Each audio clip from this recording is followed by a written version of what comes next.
So you have the 2 volumes. Would you say that those are good entry points, or are there other resources people should consider?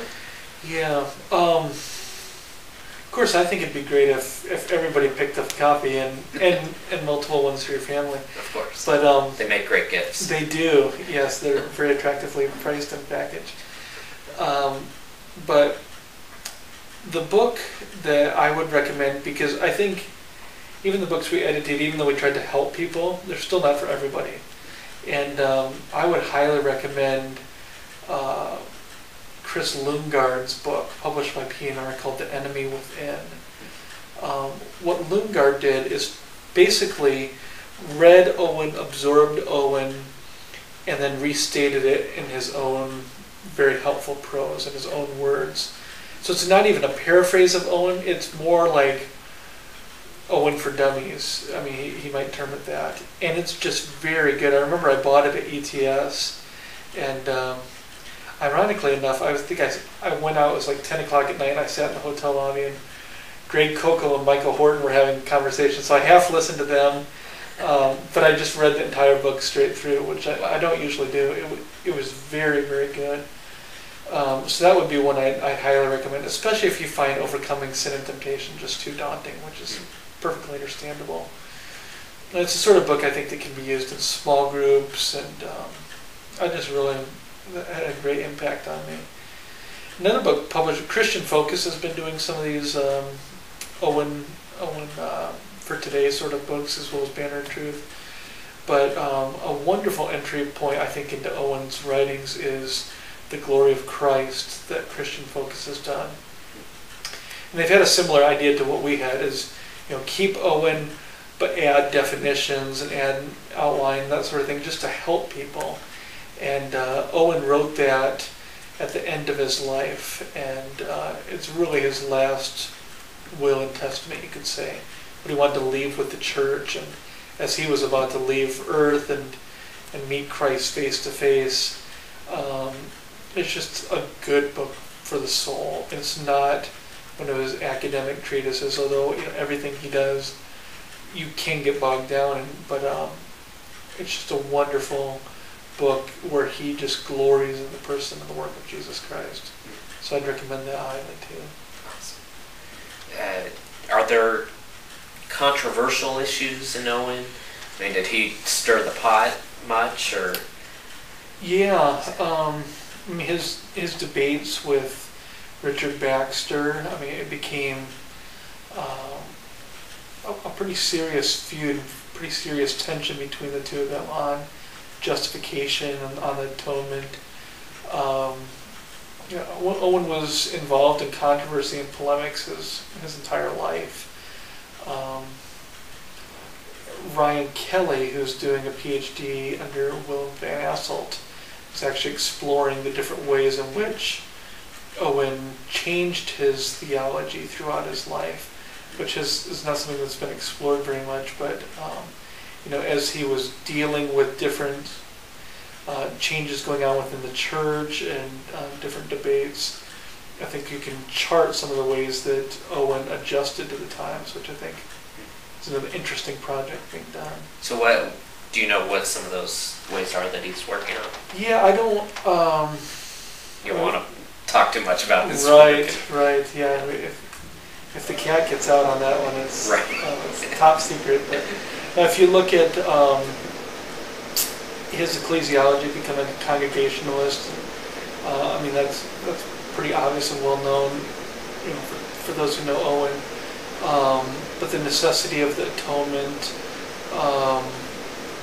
but then Kelly's exploring things related to his changes in covenant theology too, and here you've got 7 or 8 volumes that he did on the book of Hebrews, and it took him a quarter of a century maybe to write that. So it's a very interesting thing that you basically have one commentary, but writing it over 25 years. This is where just not a lot of work has been done, but to trace through, is it possible to change your mind from when you started working on the introduction to Hebrews to the place where you get to, say, Hebrews 10? I mean, that's very possible. Um, so one of the more interesting things about Owen is we have a book edited by Peter Toon of his correspondence that's very short. Even though he probably wrote lots of letters, very few of them survived. We have no journals. Speculation that, like many Puritans, he may have just burned his journals at the end of his life. He reveals almost nothing of himself, despite publishing scores of books.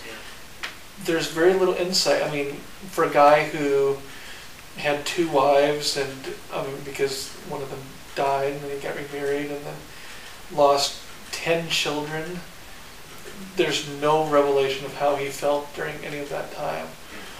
So you have to do kind of a deeper level work. Another guy that was at this conference, Tim Cooper, is exploring the relationship between Baxter and Owen.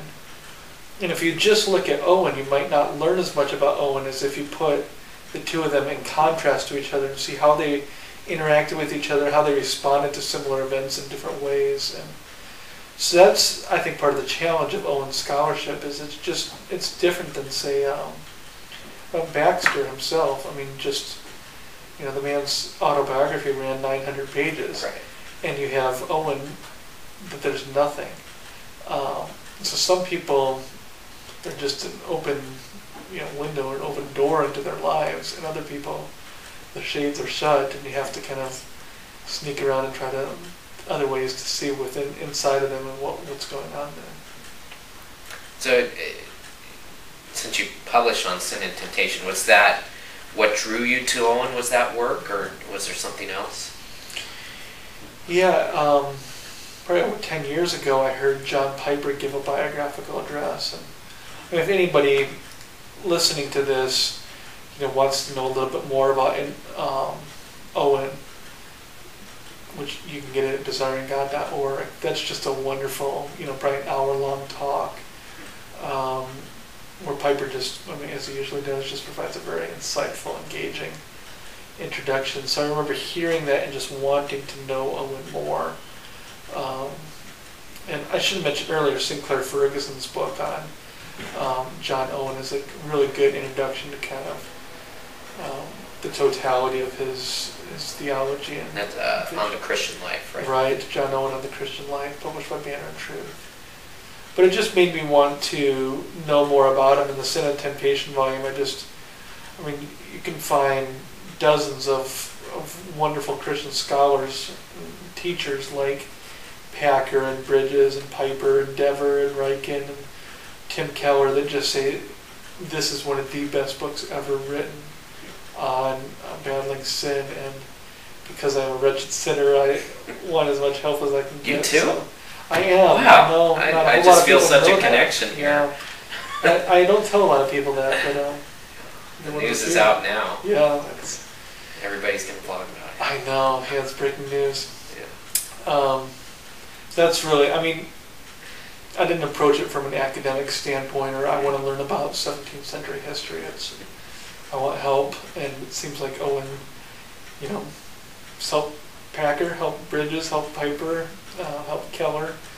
Maybe can help me too. So, like most things in life, it was motivated from a selfish desire in the beginning. It's not always bad. That's right.